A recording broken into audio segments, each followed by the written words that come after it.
Okay. Mala kunun wang.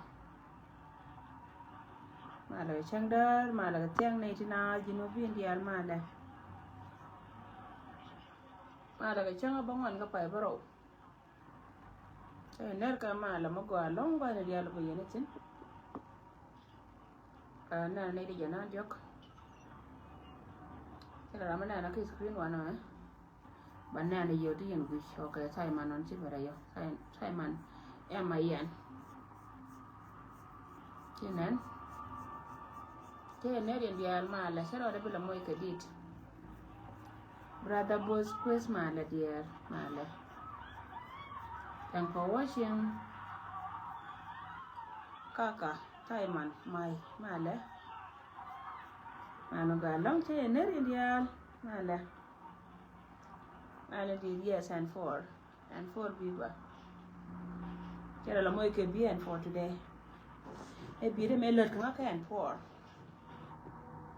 Kala la point today ya.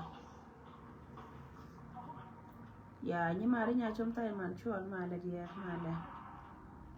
malwar mala manuga rus nya lel kai tad mala dia sis mala baby girl. Good to see you. See ner nya ngo manuga lo mana dit gad ku dia mala ya amen dear amen nyanwar maga rus nyalel mala kiner ka mala shwil ji yo mala araga ga chara la mo yeri chiyo to gai kana ka so say ner dial mal maga shala 1973 chabe join live te ka meton mo gore ba ban ka social media ta ka tamu da den malada somewhere today bala busy. As you can see right now, guys, not to be a coba celebrating Independent Days, not because she is Shangmagan wala kakon. You all know no chang imagine chang and took what beran te chunga and tabloid. Sajan. But telling a celebration because upway, Kalo Queen Dinigen can't bomb the Arcalo Jalis. When I go again, telling a mood, Mideben and Ara de Lara Independent Days. Chang a man, chat to look a wouldn't do the chalice and kill my aunt, Kashi and Tara Pampas. So, when more time up in Banataka right time, Bana just celebrate as a South Sudanese, right as Kalo, I admitted Leah. Riam Jaway, good pay. Luna Nisham, tell a Guame take a metaka and a decule and Changama decule, they timidly in that way. Kawani and Abecha, Damaja Gare, and the Atia contract of Yoko moon. Siane tanka warap. Ni point warap and chalo warap. Siakan and Nagat. Ni tate in the corn charters. Siakan and a go chaka chua. Tell a walk and materium. Angamade or the Kulunka de Barar. Could you look at them at Bakulara Independent Days? No. So Chai and Tar, Pampa, the wood Michel Castle Bakima, the telecon, Quare dane. Echa chumne beran a Geneva Sudan. May chunka ne bear gentala poor Michel Lord Chap, a telecon tie. Aqua celebrate the native corner way a jacken, she a dwerka, Ramako celebrate she a dwerka jet. Coachablo a changa telecon chung minion manisha. Catelacon bear minion in Yokapen continue, the gen beran no more. But tell her me we come a shama de chamakan yin chardia, what for bit. A shama de chamanga your weekend, I can tell the year away. Sorry, changa de chamakan go my yaka guida. She gonna bang no more, sorry. She gonna bang. Ya GYG she intuition welcome home she intuition no green town cham yeno muta mangani she kwer ja nga ka mangani yake nani she mangani kwerdin yena nga mangani so che yener yen diel kay dial da we ka green town male kinel ka male gar ma chi norwe mo kariya so ngan ba berar ka gwa dum ti da meta kay chomna to we ka ne dang raw ka rodien mara kan ka kanti dial ti Guana banka dwarka social media koruna wana linte. Tete to go ba banpin. Chomna na me what is still rajanera ido arka lawner. Be chomna wa gara daro. Freedom fighters. tin no kan wore kan lo dian gara dare wara mi she ka di jango kan kondia len di jango bi chom na ba ka yete mu gora bala ya la advice ala ni mo ro dum tit kan le bola te yentin te mu gora ba tem ye bi rai da mi don dian ba ka gat kel me ci rai dor mi shal ke wurur county ka pier payam gada mo ci rai ka jo we ci rai ka jangan ci lo da ci te la lon ka kan la da ni sian ka social media ba to ka ja ci lo da ci te la lon ka ri te ci lat jin gada mo ai tinga jin kor payam ka dor mi shal ke pier kan ci du kana je cha pudu kana ngai wo jin nga cha lidi bad biriet ko biga ngai yo an mani yana ideal tin content sia video me sia nen ka social media ba dia cho ngai wo mi sina mo ya ka je mala nong ne roi ko ne do content na mo mi te kara mi ki sieng tim ka yen ga dia ko ra ka social media ka te ka rin mo gor shop ler ko jen de shop de wuje be pes ka de la wina la wone barar ka je ri da mo ka je na bi no ra today jo we da ne sequence la ro ne ne che te ka ne ti la ji ai go re mo da na wane ti sha kuma ji cha jo da ra kan don mi sha ke fiere ta ma ka jo we ma ba ka ma dola ka jo we ki choran chi men cha da me da ne si jo ra re chi cha jo ra chi na jo ra ki ren mo go a ki ku la re ni ku dia te kon chi la ne ci we yana min ci to ka wal ga ci to don mi shan ka fiere biya ka biya ranne ma ba ka yema yene ti dial ti shwara ne ye go ga na gan bi chen hu ye ci ga ngwen kula ra me da ni shoda men chan so ri ngan kan ci da kana gwar pe mi ngan bi chen we yo ka bana chu chen we kamal kama ga ngwen na me be ben wi kula ra mana kula ra na yu ka biya ba nga sika jo swara mi sheka me kira lat ka wal ga tware lat ko jen be bene yene biya nga bana gwano go kon biya ro ne bana be bot mite kara mi chal ka rana ayu mo ngwani ji ayu ngan ba ji na ra mat ka yoy rir ma jene chela da tas ka jigadila si we gan ba ji en ba ro mat ka yoy be del wo bana na ro dan ba ye ba ban we kama we ye ro ngwan ngan an ka biya ko ba pan nyor be kon dia cho nyor ke la go chi nan man nyor kamal ka kana ter ne ke to ro continue long no de o te ka mi chal ka aji ko aji a party South Sudan ko depend ka loiran malaja lar ka man ta me ji beti o dwal ka chi dun yan chi dwal aja rai me chi ka rai me ko kan ga de kon la be ka choda ji la chi ga choda chi rai ka ji pan gar yi la chal ka na ka no go kon cha ka ben ka ba ko nyor kamal la go ti mo gor ne ka je cha biya ti na ka ta dun wona ta ka ye ram lo ne ba chine ya pos ba nyur lakin men bana la niam la number 1 bentio chikan wamgo an cha kam ka sel bakir ma yadi chikan ba la ray monan doran ka bentio la ka nyur la ga chen ka choda ji kon den ran da ka party ne dia la kon la nyen South Sudan ko go kon mota kon quicken mi chal ka ayu chi ngata ma chen na no ga ayu mete gwana na te cha la tin te mpe na jabe nyal je ka kon mi chal ko to tin kon dia te ka gwa me de kon te ka ti che je go de ran te ka aji de te ka aji de ku ma sal pa de ya support che de wo ko sal pa kir ma yadi ko party me te che party me no darman e party ji no ba Sudan je ne ku kon dia la na me da ka kui ka mi che ka wono a je no kwa la ka gad kon de pe la ken ti kon to kor sal pa kir ma yadi gad kon pe la ken che ka gad yun ti je pel ka mi sharan kam bo mo go wero gwa mo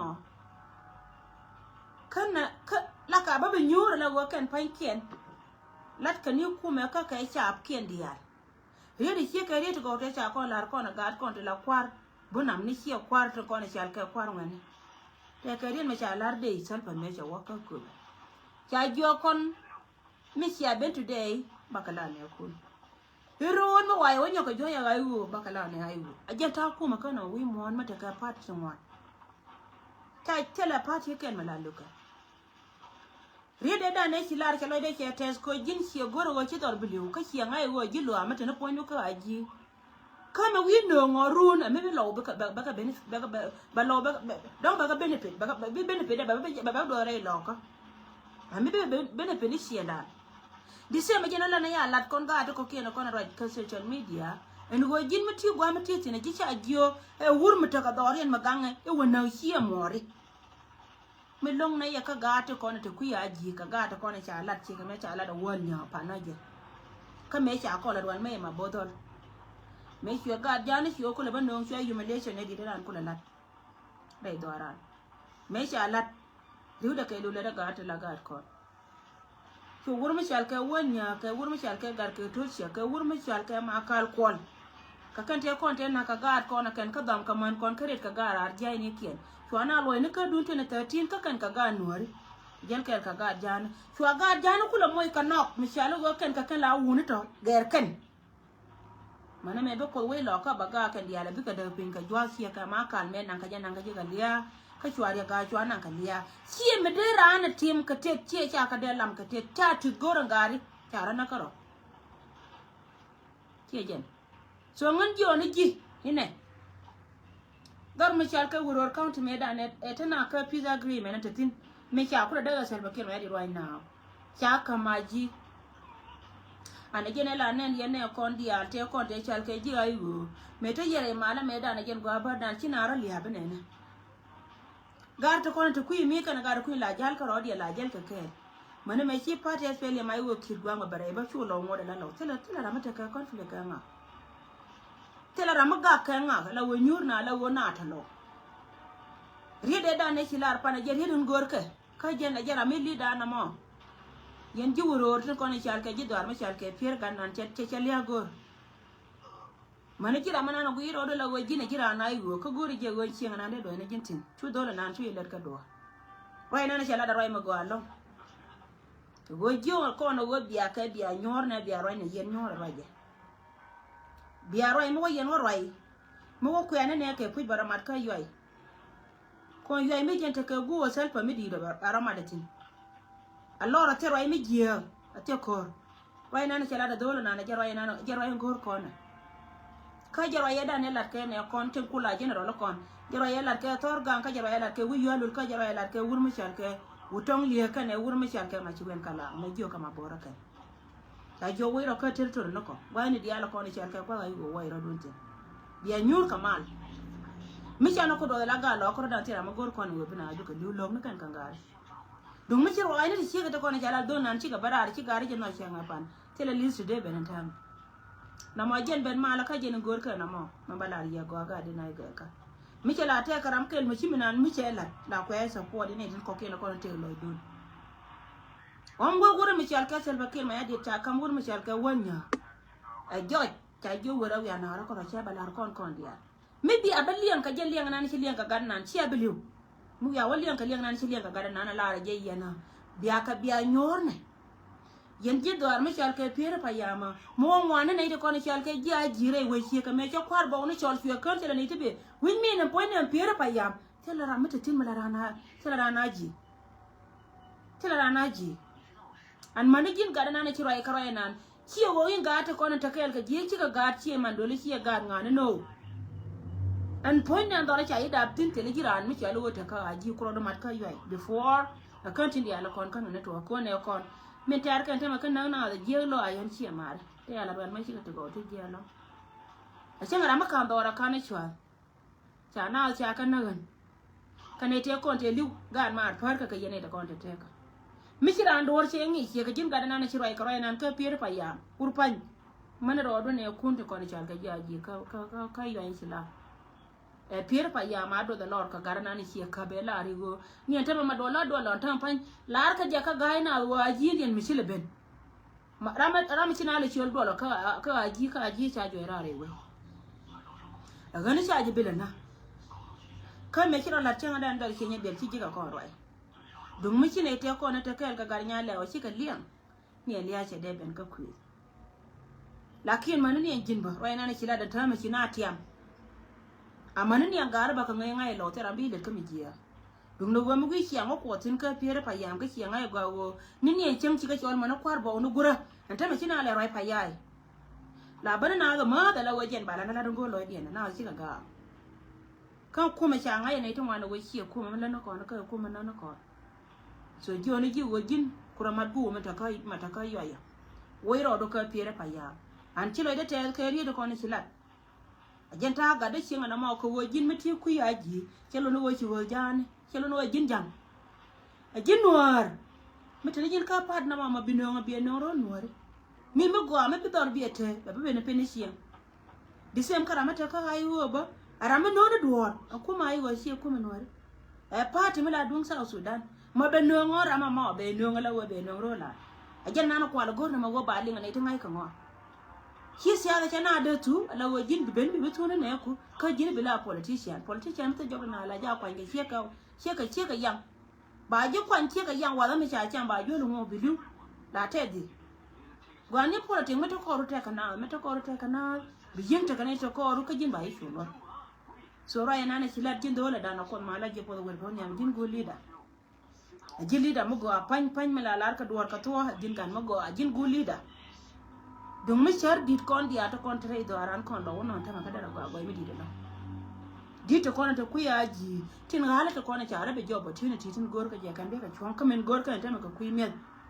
mi chara ka char nan ta ka jugura dara go alon ki je to man ti ka kan amani gar chien ki dia yen gar chien ki dia pere pa yam we dal chue we cha gon dit cha to hay tin ya lar na maga gwa le ngana baga dinai ga ka ta kon ta dor ka pere ganna na ni tun chwara je train right ya dana right ga japan chane lenga right ya right ga japan e guli da tele ter metere ka ciya ma ngai je go kan kuma na da raudi ala titin kona tare wayen ta ma rai do aran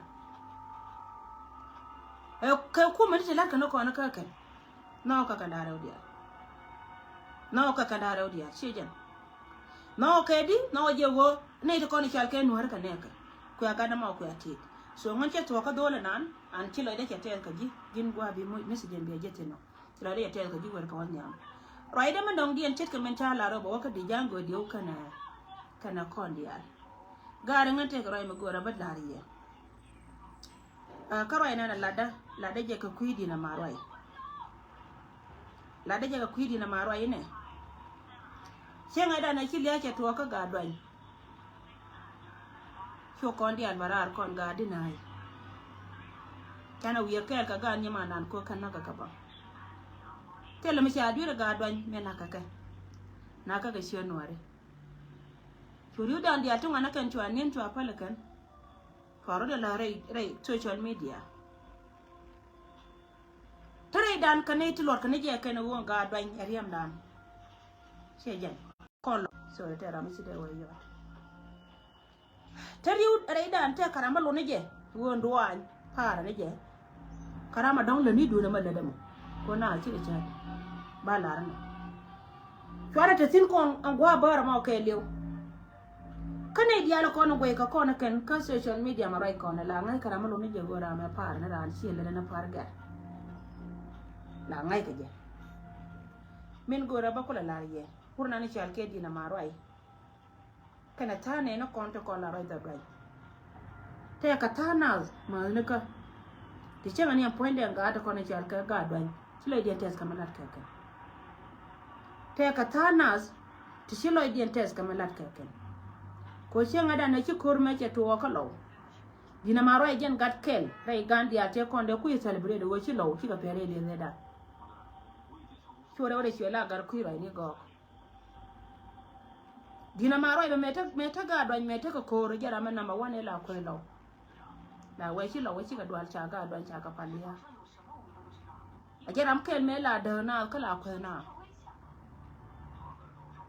lakin jen min kwale lo ne ye jenen dan la wi jene ruwai ne ke wora mara matedi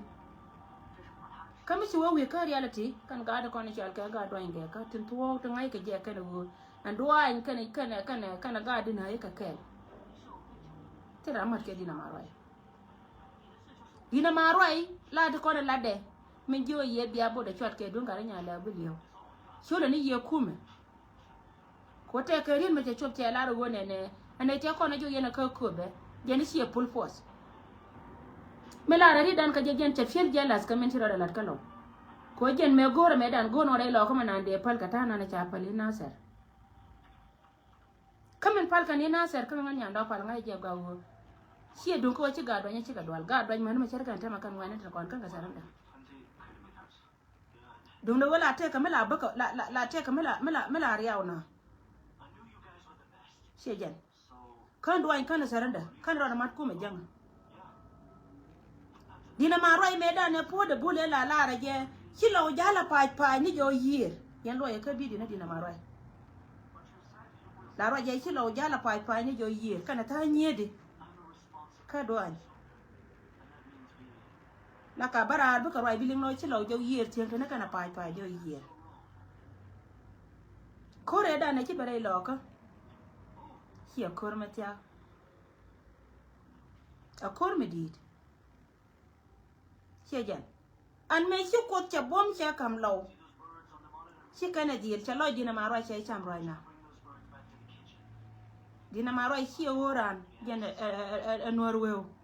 mala yana ne la mo ra ka gani ka shi nga yi jan te ka wai ta ma wora ya kai dina norwew ko go ko ne di ala ti shi nga nya ndo pan me da ne shi ga do ndu ne da ne cha la da kan cha non kan cha ma shi ga wari fi general bu nyon ta me chulo de chwetel ko ngai je cha peg la ande la rami rami tie ko rami ter ko gete de cha la de ke ngai je chicken kui na kan do yen la cha ro nyiman wuni si nga nyiman wuni lo ko nga nyiman wuni gan do ntu cha kui den cha la de ke ko chi ga nyi ko kuma ka po de shop ga banwan nya dir yet to kui de shelat ke nyen ke kuma sal pakir ma di de cha linga ta ma wi mon ke lion won do anyenga dina ma roi chi nuor mala nuoran ko ne ko ne chal ke nuor liu jen nuor wew lakin la para rode ko jen ba kulu we ite ka mele de gela yana ne la chol rode ko roi ta mi sa ko nyanga ni anga da ko ne chal ke ga do ne ko ne liu tera ma ngi dina ma roi sheja kel mi siara de bo ba ka je ri de la re pan ngo ne sie pul po da me joy ke lo no ba to la re si lo nyi ke ku me ka cha ku me cha jo ye lo ko cha lar no me da ne to kon ko lo cha me lwan ne ken dina ma roi la po de bul la po de bul me ci ali da ne lu ka lo nok dina ma roi no ka ta nyede to ran ta don no ka ne lo lakin min ci ro da la rei lo ko e du nan ko ndia le victory dan ko chenga pane da ne ci de me che tuo ne te ko ne ci chui ko el ko kon we la nga ka ne kwet bichu alaga ti ku te kono kula ga niet kon kanara kon chuna purur sim ku me na putin chwa del kele kel me chana de ma paru e kon ga de kon cha ka ga de na ga chwa ne ko wanding a we ne dor michal a we ne dor michal ka ko char a we ne dor michal ka a we ne kan ti go ko ti go la re dan kel ga rai dan ka ti go le ga je ku yer ka ko be teka koba tiegol ala dung bunya kana koba tiegol ala dung South Sudan ka kon ne tila nei bas me chile che tuwa ka kon ka ne tin kono kula gad kon chu gad we langa chu karim me ne yen me barar chenga da ne chi kor me che tuwa gad we langa chu karim kie lang chu karim gitu arana ne chal ka da ma payang chu karim ne da na la we chi ko na le lo chi wona ka wal gad lenga jagwa me cha wa cha da ga dina ka ga nya ma na kon ka kon na rekien ka jisia ka dan ka kan kon ne tin kon la nyen ba ni sia kejen so chu ga dwi le nga chwa me dan chwa la da ken lo de chwe te ko ka la lo ka ro di ne ko re da na chi be na ka me dan ba ni dan ta ko ke ye na kon na kon won di jana ndio kon lo na nya ndo cha do ra cha na ni won dan ndio ti kore da ne be ka ji kan ka ga do ta ngai na point kien ga gwa len chwa ka na kore da ka lo ka tar ka no gode lo ka ni do anya ka ngan mo kula rai ka ka ya gare gorol ci ji ka dial ci ka la ke milat ka dina ma rai kana ta nyi to ko la bagra to la kwa lo kwa ka buli na kan ci do an ke lew ka jana cha la ya pa na je manen yana mo nganya ndo la raja ka to ngani changa da ne china roi ku ne ne chi lo te pai la bang na ra ba tok ba dol ka pode da ne put ka lo biran bara par na lo ka jen point la ne go chi lo ja la pai isha jo yir cha tin ken jo yir nan chi ka meten don cha ka bar ma ya do lo ka rei do ran ka chi la do lo ka ta kon ga titin la te tin ba chang te lo kor sa ba ki ma din mi chi to la ji ga dinai la ka wala wo ka ki mi chi ko wo ki ba ko chang tin gwa nan wa ne ken dia la mai ka ke la jal ka ro dia ne je no ko kwen ka kon me kula te gan nyet kon te be te ba kan ba na reken ba lo me sha ne te ko ne ta kan ada ko lo ina kana kan shwa ka jori da ron te la kor ma sha ta kan shwa ka jo lo e jo ga to lo na te jo do je si lo ina ja te ko kan cha na bu la kan tan ken ben ka liai ko ko te ka bo so ni changa da na ke to wo te kan la barar kwa lo buli na kan ni mi la da contribution la ka ba ni yo ga da dwan mi loy bor pala ya today kana ne to kona ngai ya kana go ta ngai je wo je lu ka ke la nore ramila ne na mila ko kala ra ke tiel la wo je ra ida te ka tiel ko jiran ma kuran ko je bulin re de ka da mate te la jo je kiwa cha la jo chen pal ga je cha je ri ki dor karamo la ga wo je la ngi ni je go ra ma che cha no ana ne te dia te ko na kwa ka influence ka ne ti wurmi chal ka go ku rai ka ne dina marai to nyeri choka choka itin la go kan panken cho nang ni ya kam lo ka ne da ko ne chal ka jikai ban malare ya today gan ma da ra ko ne chaman chan shi do an ke lo ka ne da ko ne cha ta la je to je ta la ka do ra ka ne je ta kan mat ka community je oni ye wo yen farai dina marai chara yenya community dina ko the more we yena wori biya continue ka la dab kana na ka la gor ko no bi mele ni biye pal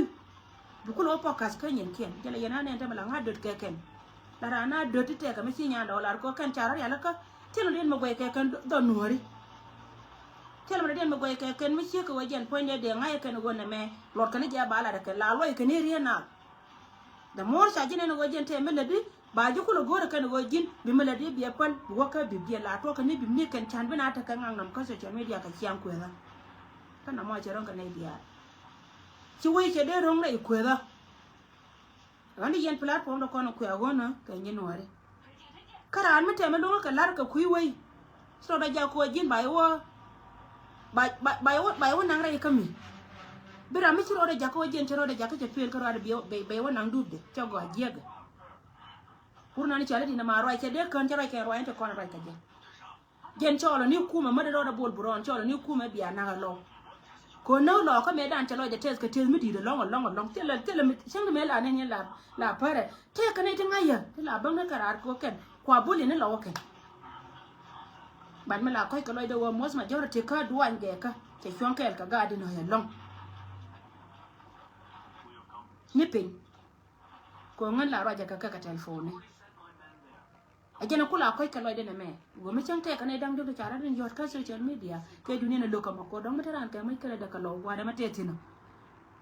shiga ga do india yo ne ye chen mi chal ka ji kan chara je nyoko yo chara je nyoko mi yu ye ne chen mi chal ka ji kan urna ne chal ka dina ma roi ka ne company de menana te ka je ka ne ti chi wudien te jen de chang ne pan ke na ga do in ka ro dien cha je nyoko ka ne malakke akwala riyo ga today kare ce mace aka jikan tare yin yayo kika jikan dia jikan ka ga nyet kon an ka kon ga nyet kien tu nganya do pala me mala shi ala ro da mo nyi man goni me kwalo lo ji jella se shi ko ka ra request ka ne nganya man goni dia ko ngata ka ra ka ne dia kan jikan ko ne shi na ra she jan me shi dia dian te bene me la da ne lo ne ya ko ka lo da ke le anti ta ka gam da kola lat ken ta ko e dora ce tene ci dora ya tene no ce jen tati the same ka ye dina ma roi point gen ko wajen point da cha men ta longa law cha longa ken an wurin nan jen tele mata ga jen ci ra men na rabo da ka riyet ke ka shi ku masal fa ce bi jen rul ko ngada ka ba law bana chan we belo mo de ce ba ko nyo ji ko ran ta ka no re ko shuma mu we ben ban kuma de be chol ban dina maro e ba lo wana ba ngore stiel ba ko jo hiem den ara boda ka je jo ne ye wo doran te ka roi midin mo gore lo ye wujun chang far wo don boda ka nyindi na ma roi far na lo ka social media mo ye no lo ne ka bi hieng leng hieng gore roi yen gare hieng gore roi hien nyang do kel ka ro ade me roi ka chang kon dia lo ne wujan chang rama ko kon bulien na lada ka ti dia la kon lade ka te ba wo je jo nan ka je win mon ka le wo ngam la duwa bom no ra kel la je wo win mon te lo ra mi nyon kon no ra dia bom dana ken ka beti wo mana ne ku yema ta kon tin te lo ko ra mi nyon je no kulu ni kon ka dor jine ba so dana won ngwan dia mi nyi ka kon ka ken dor jine ba so dan em na na mo ngun ko si ma da ro da ja ka je si je badran me che cha la ko ya ka la lo mo ko ma la ka ra dia so yen gara da ra to ko ne cha da mo lo si ngore ye pala roi ni dina ma roi ko la bera ro de yan chara jon me che wuje mo ka pide na wal ba ko la ba wa cha to ko la ka dina ma roi si ka te de ri de wud me si ka ye kama ko ka cha ngen ngen nya ndo mi la si ka nya lo ku de na la go no be na roi je kan lo ri ti cha pali wan nya me na ne ya le sho la ma na la ye na ne ma la jo ye cho na na yin ka cho na yin ka terien me lar cha ngada chana gio meda ne ta kon kor me nyin ji kan kana la wa siasa kan kona kula ni wa ne ko ka doan te mala ma ka sho wo cho la lu ina na ka te dia te kona ido jo chete ka bibti le menta kana mi chi chol wene ne je la wo tere do tere no go a je ni no no ri sia pe se ja me ma ga chol ba chang na mala yana ne la ko nga cha ga je cho ta ga je chola gene yen woni no ri sia pel mo pal yen do le ka de yen go ko sia ga san fa jena la chola chol sia ra ma sia en mi dan cheng na mena ne che yong chol nan la go jen cha kai ka ti dia la kon te ka da ka ne tin kon la ba ra la go jen da na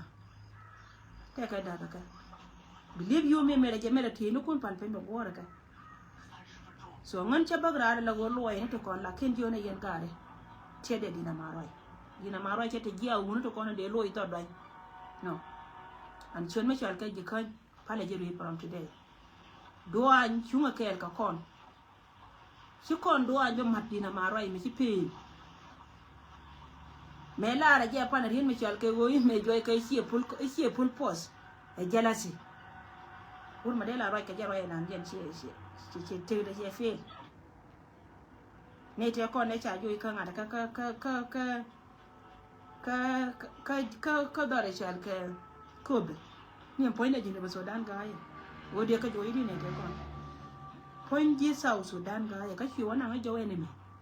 ya la re ne me wo ye ne te kon joyi ka cha joyi ne je de wala ra ka ne ya ne joyi ka e cha wo jen de wala re kume mi chal ke kume we mi cha ngi le wala re cha ga joyi chap ka tang ko jen jel ka mai kana ji ne te kon joyi ka tong de wala ra ka chu dina ma ro e wona ga la du ne nya kon loy da gore je gon ko be menan de ne de kon chal ke lo de ka yim tene no wichara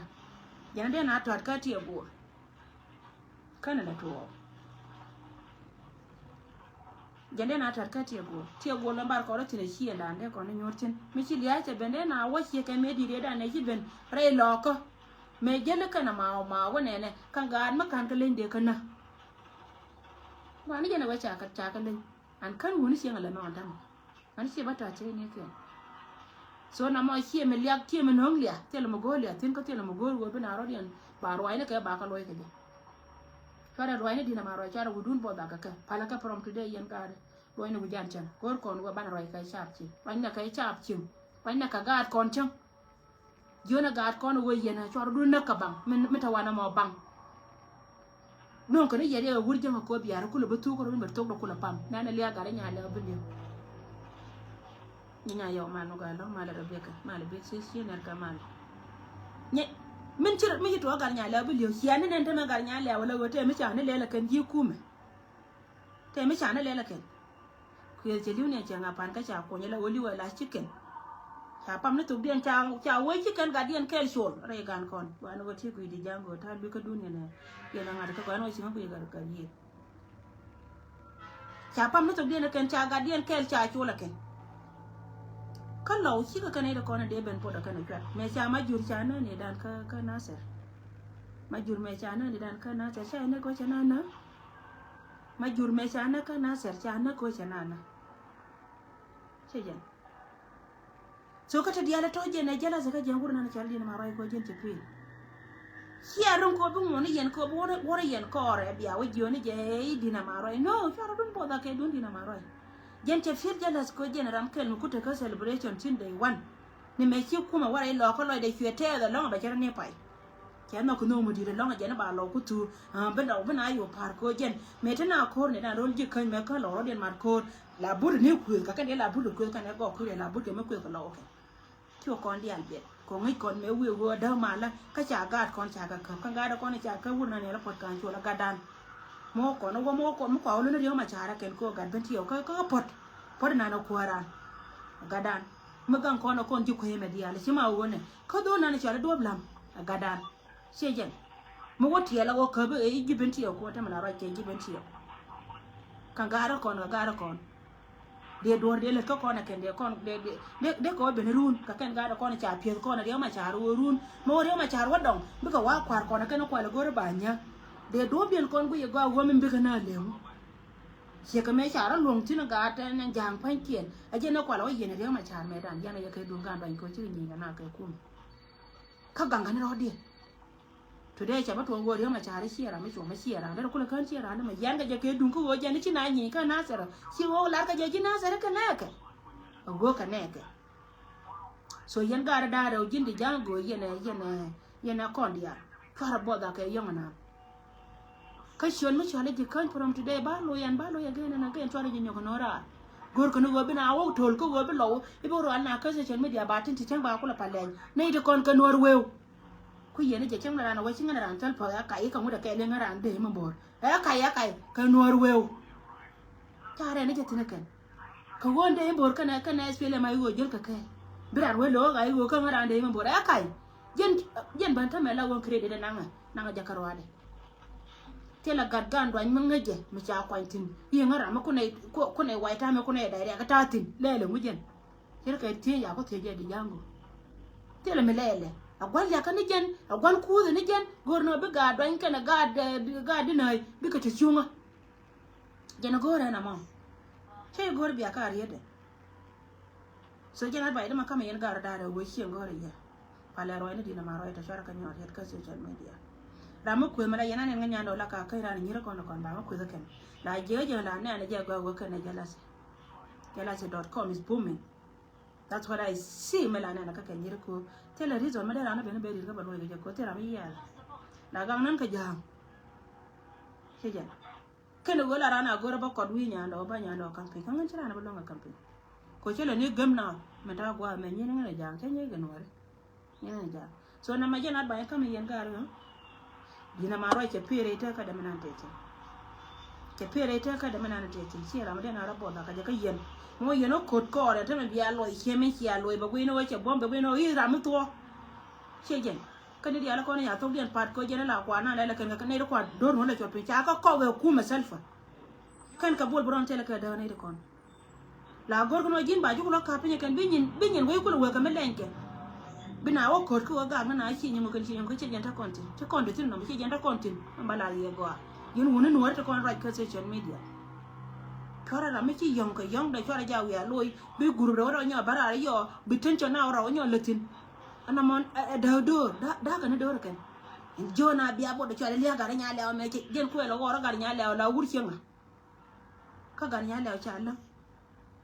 ku ne lo gor no be lo ro de na kar loy da ja lis lo ka je ne lo liu bol boron kana dina ma roy gor ko no lo liu je ne gor ka kan tele ma do dien chicken war to go kan wati je kan wati je le lo ko jen ko ka benefit ha so joni ye go ka baro dun chon fara ka nyaka loy ne de kon fara ka nyaka loy kon da kon ko mi di na nyam da re do no ra ke de mu gor kon di alo bu gon kon da tin bana go ni je go ngum be do no ra kam ra re de kam ta kon tin fara wi no no ala ramara ke je ro na la de je nga ka ne nga chora nyin ka la loy fara nyin ka nyaka ma loy yen ka so jena ba inde kam yeno yen gari pula go ci lo de jate da lonka ne dia la ko ne ci roy wala do ara woni mi again ngande hedo dong ne na boti ne dum bulu house ngante mbala yeten yana as mala yana ne la be da ka ta ko la ro gwa mo te ri mala lar ke ye ga to ngade ngan yan do mi xiang nen cha barar ka mi chi tuo ka gara kon gwa mo cha ko la ko ka ne ka yo jang la ka mana information ne kan tu to ka yo pa ne da ne chi pa na je me chi dor me cha wa jang la bar da ra ram ke changa jo nyanda wa cha wedwel nan ta gara ta ka tin kan wan kan chupte changa jo dwel na la ta document ne dial tin cha gwar la nyin chen kan dial pan kien ka kan tin content tin chi ben tin chi wa changa jo wo mi te ka ma ba latin ne wa chi duor chi ta ka ngada ka te ka mi chi tuo cha wa ka document mun goya kan wan kan ne document ne kan cha wa gari ka tin changa lar cha la nga wur janga la ke dum bulu awas changa jo gari ka tin cha ti cha jo ka mu pen ga wa ka ko da changa je sha bi ta ka problem mi to che to gor na je na mo je na kwale jo ni yo dum bulu awas ta mutem balla tin wona kon mal ga je ci ka mal ko ngan che na de nga ba lon ko je na jo mi te mi je ma cha la da ken kuma shi ka me da na cha ko ira ka pe me cha wang bulu awas ka kan ne chu ko report de ka report mi te ma cha la da ken chan ba wina ko da ko da ken mai kon dia la ga gon gara ma te ka te de din cikan na wo de ka ti lakin ngan che bi jo go chi mu te de ra ye cha lar ngan do na ma cha ma jo go ne ne cha wang bulu awas ba da kuikel kana chu gwana na te ne dia la kon cha yen kana chu te cha ma jo kui na te nga de ka tin ma te docs me ne ken tin jen kui na ni cha wa ya ra ma cha lar ma yen che ma dia la kon che ke dum bulu awas mo da ka ma go ra je ma na ma cha ka ta ma pan cha ma jo ba wo irun chi ya wa le irun cha wa ba wo irun aram kel ka ne de kon la to ku piu chi jen ram kel ka ne de kon la to ku piu cha ma jo ba wo irun so ra me jen ande la ye go kon wona ka me liem ne ka pan ne ne kon to mi te ka ma cha ya ra ka ne janga cha ga ra cha ka le ka do ra ka ti le ma la ke bu kan ti jo la jo do ti de bu ka jo ba la ye go ti de bu ka jo lakin pa la ne di ni jen long ko kon mala ata kel ka ga ra ti bi jo go ga ra te ma ti je ka ti bi jo te ma ko am ya ka ga ra mo de yet te le ma cha ne je ti so jen jona la ri ye na mo cha ma je bo woru aram kel ka ne de kon la ka piu ti la wa piu la ka wa to ka mo ga woru na ba kon ba loy ma na ne che waje be ba la nga che ba pal ba la nga ngane jen jona na ba la ri ye na mo so ngan ba do ko garar ka chom da ke le ka yen gare ora ita la ri men no yen janga de chware nyo bara la wa bi ara lo nyo kama do continue yen ka jiro la to ko na chara jeti la gor kana na ka tela ran do na ko krere la jen la liep ko ni ri tu ni na do ko bara ita ka ri ka nga ta na ka nga ni ta to chi ka ne content ko na ka na malat ke ka ne te ko na buli na ka ga dwan ka ne la dwan ga ka ne dina ga ka haran ka ni ma jena kula we ka ga lukki ora me da ne ta ga lis ba lo jo lo mu palen ga dwan liya kon dial kon nya do titi ka jena la jo yi cha de me palo ra ga dwan ko ngai je riam da ka dial cha ma da bu na ka mara ka ba ko kon riam ke je so chara wu yuna ka bi arabo da ka ne da kon tin chara je la ju ko la kwa ko na ka ni tit ko ba chom ni je ken ba je we ko nyam ka me le de e jela si sana ke le jelasi jelasi.com is booming. That's what I can say. So mi bir ran chi ku ngwane nganya do ma ti ngwan la ne na ka la ken lo na ma che la ko la je ma che ran cha ti la je wo mu ma la do mu rom ne ha ga nan te ja te mo di no te le mo rom nga ka ne nga ka kon ka so che media di te ngwan ran ka la ba ran ma che pe le re ne ka te la de la gore je wo jen ko de bana la ba do ba ti na pa ni da ba la te kara ma ber kara mi se kaloi na ba ko gol me rom be charo ma na ko gol te kara ma na ne charo ko wo jen point de tele lu su ko na te tin diri la la wo jen point de jilet ka te je ke ja ko mi jole ra mi kin ne jen ku ta de jole je ka cha jero ma jen ta ma ra dien ma dong charo ba la wo jen te ka chia na mi charo ma jen ka ko ma li dien la lo je wo dong ra dien ra wo jet ke ja so mi teng na ka se jen mi de je na ro dien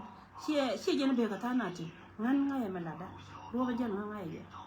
ngai ku yin wa tin ngai ku yin wa ba ro da le ti ma ne yen ga ri jo ne yo wo sie na ko ro ga na wo jen wo ti ro na ka ga kon cha Koi na kagat kon chang yen wuni biya contribute la wuni chika kon nyer ka roda mete ka nyamara na ka bentiu te nyamara na ka panga te nyamara na ka ni ka kon mandial kon rai ka se media pla chiga na ne chal ka nyame nya bila ko mana hie na te de riet ka nyen wara mo koko kanene dia la kon la rai kon mana te la chot ke ro pe la ken yen wuni gor ka jawdu to be jawdun to be je chang ko ne dia la kon ta ka de so thank you so much guys kon mala ta kel ka ye ya post ka ba gam ko da ko gara kan dia no ngara ta bye for now